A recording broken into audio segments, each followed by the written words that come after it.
তো ডার্লিংস রিলেশনশিপটা না হ্যাপা হয় অনেকটা আমাদের জন্যই আরকি। কারণ আমরা সবসময় ভুলটাকে ঠিক প্রমাণ করার চেষ্টা করি নিজেদের মিথ্যে কথা বলে কোথাও না কোথাও। তো এরকম সিচুয়েশন আমরা মোর অর লেস এখনকার দিনে খুব নরমাল, যেটা মুখের উপর আমি আজকে বলবো। আর যদি মেনে নাও ভাই বেঁচে যাবে। মানে ভাই, বোন, হোয়াটএভার, ফ্রেন্ডস, এনি জেন্ডার। তুমি একটা রিলেশনশিপে আছো, অনেকদিন নিজেদের সাথে কথাবার্তা বলে ২-১ বার ঘুরে অ্যান্ড সো অন। তুমি কেউ কাউকে অ্যাপ্রোচ করেছে, সেকেন্ড একজন হ্যাঁ বলেছে অ্যান্ড সো অন, রিলেশনশিপটা এগিয়েছে। তো একটা রিলেশনশিপ মানে একটা প্রমিস, একটা রিলেশনশিপ মানে একটা কমিটমেন্টের জায়গা। তো সেই রিলেশনশিপে থেকে যদি তোমায় এইটা ভাবতে হয় যে হ্যাঁ, ইনস্পাইট আমি সমস্ত এফর্ট দিচ্ছি, আমি সমস্ত রকমের রিসোর্স দিচ্ছি, তার ভালো কি করে হবে আমি সমস্ত রকম চেষ্টা করে যাচ্ছি, তার খুশি, তার আনন্দ, মানে দিনে ২৪ ঘন্টার মধ্যে আমার হয়তো ১২ ঘন্টা এই করতেই বেরিয়ে চলে যাচ্ছে। এবং তারপরেও যদি এই নিয়ে তোমায় টেনশন নিতে হচ্ছে যে হ্যাঁ, তার সোশ্যাল মিডিয়া অ্যাকাউন্টটা খুব একটা আমার সুবিধার লাগে না। তার মেসেঞ্জার্স এ মানে এত রকমের মেসেজ আসে, এত রকম ছেলের বা এত রকম মেয়েদের মেসেজ আসে, vice versa according to gender. তো এত রকম মানুষদের মেসেজ আসে, তো সেটা খুব একটা আমার কাছে ফ্রুটফুল বলে মনে হচ্ছে না। তার WhatsApp is a big question mark. তার পার্সোনাল লাইফে যেখানে যায় বা তার ফ্রেন্ড সার্কেল সো কল্ড, বা তার এক্স বয়ফ্রেন্ড বা এক্স গার্লফ্রেন্ডের সাথে কোথাও না কোথাও তার কানেকশন আছে। অ্যান্ড এইসব জিনিস নিয়ে তোমাকে যদি ভাবনা চিন্তা করে তোমার মাথা চুলকে মানে রীতিমতো পাগল অবস্থা হতে হয়। আর তারপরে তুমি নিজেকে এই ব্যাপার নিয়ে কনস্ট্যান্টলি একটা মিথ্যে বলছো, না দুনিয়া থেকে আমার এই রিলেশনশিপটাকে বাঁচাতে হবে। মানে বস, নিজেকে চুতিয়া বানানো বন্ধ করো, ঠিক আছে? ভালো কথা বলছি। মানে নিজেকে গাল দাও। এটা কিছু, মানে এটা অন্য কোনো ওয়ে আউট নেই একরকমের। তোমায় বলে রাখছি। কারণ এর থেকে বোকামো আর অন্য কিছু হতে পারে না। এটা দুনিয়া থেকে তুমি ওকে বাঁচাচ্ছ না। এটা দুনিয়া তো চুতিয়াই, সেটা ছেড়েই দাও। কিন্তু ধরে নাও ও একটা ঘর, তোমার পার্টনার একটা ঘর, আর তুমি সেই ঘরের দরজা, ঠিক আছে? সেই দরজা একবার বন্ধ হয়ে গেল মানে ইটস ক্লোজড, ইটস ডান। এরপরে আর অন্য কারুর কোন রকম ইনসাইড আসার কোনো চান্স নেই বা জায়গা থাকার দরকার নেই। বাট ঘরের মধ্যে মাল্টিপল জানলা আছে এবং এই জানলাগুলো খোলাই থাকছে কোথাও না কোথাও। আর এইগুলো হচ্ছে সেই জানলার রূপগুলো আরকি। Social media accounts, Messenger, WhatsApp and so on, যা আছে আরকি।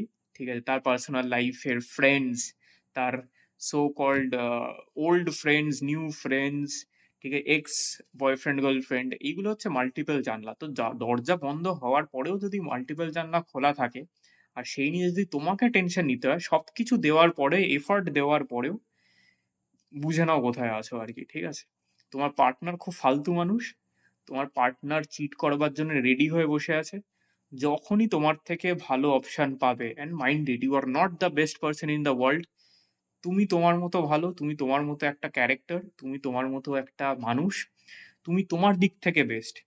কিন্তু তার কোনো একটা পার্টিকুলার সাইডে যদি, ঠিক আছে, কোনো তোমার থেকে একটা বেটার অপশন কোথাও পেয়ে যায়, তার সাথে সে যদি ফ্লার্ট করতে শুরু করে দেয়, তোমার যদি সারাক্ষণ এই নিয়ে লড়াই করতে হয় তার সাথে, কেন ওর সাথে ২ মেসেজে কথা বলছো? কেন এ তোমাকে মেসেজ করছে? এই পার্টিকুলার টেক্সটটার মানে কি? কেন এই সময় আমরা একসাথে যখন আছি তোমার এত ফোন কেন আসছে? কেন তুমি ফোন লুকাচ্ছ আমার কাছ থেকে? তুমি যেখানে যাচ্ছ সেই জায়গা আমি জানতে পারছি না কেন? Why your ex is texting you? মানে এই কথাগুলোর মধ্যে যদি দ্বিগুণটা বেরিয়ে চলে যায় আরকি তোমার রিলেশনশিপ এ থেকে, ভাই নিজেকে বাঁচিয়ে নাও, ভালো কথা বলছি। এরম রিলেশনশিপ এ থাকার কোনো রকম মানে নেই। কোনো রকম এটার আউটকাম নেই। একটা মানুষকে বলে তুমি কিছু করে পাল্টাতে পারবে না। এটা তার একটা চয়েস। আবারও বলে রাখছি, চয়েস এমনই যে সে সারাক্ষণ নিজের অপশনস খুলে রাখতে চায়। ঘরের জানলা মনে রাখবে, ঠিক আছে? যে কেউ উঁকি মারতে পারে, যে কেউ আসতে পারে, যে কেউ বেরোতে পারে। দরজায় কি মানে মেইন ডোর দিয়ে একজন ঢুকবে, একজন বেরোবে। সেটা একটা আলাদা ম্যাটার। মানে বুঝতে পারছো যে I am the main mind, মানে লাইমলাইট আরকি। কিন্তু থেকেও যে জানলার মধ্যে যে কেউ আসছে আর বেরিয়ে যাচ্ছে না, সেটা দরজার ইনসাল্ট কোথাও না কোথাও। তাহলে দরজাটা থাকার মানেই হয় না। তো ইন দ্যাট কেস তুমি দরজা হয়েও না। যদি এরকম অনেক জানলা থেকে থাকে আরকি। সো বুঝে নাও ব্যাপারটা। অ্যান্ড এরকম পার্টনারকে কোনরকমভাবে তুমি পাল্টাতে পারবে না। মানুষের অভাব পাল্টায় কিন্তু স্বভাব পাল্টায় না। এটা তুমি মানে শুনেইছি আমরা ছোটবেলা থেকে। আর এটা 120% রাইট কথা আরকি। নিজেকে মিথ্যে বলো না। যেখানে দেখছো যে বারবার বলেও কোনো লাভ হচ্ছে না, কোন রকম অশান্তির মধ্যে কেন যাচ্ছ ভাই? নিজের মেন্টাল পিস, নিজের ব্লাড প্রেশার কেন, মানে রাতের ঘুম নষ্ট কেন করছো? কি মানে আছে?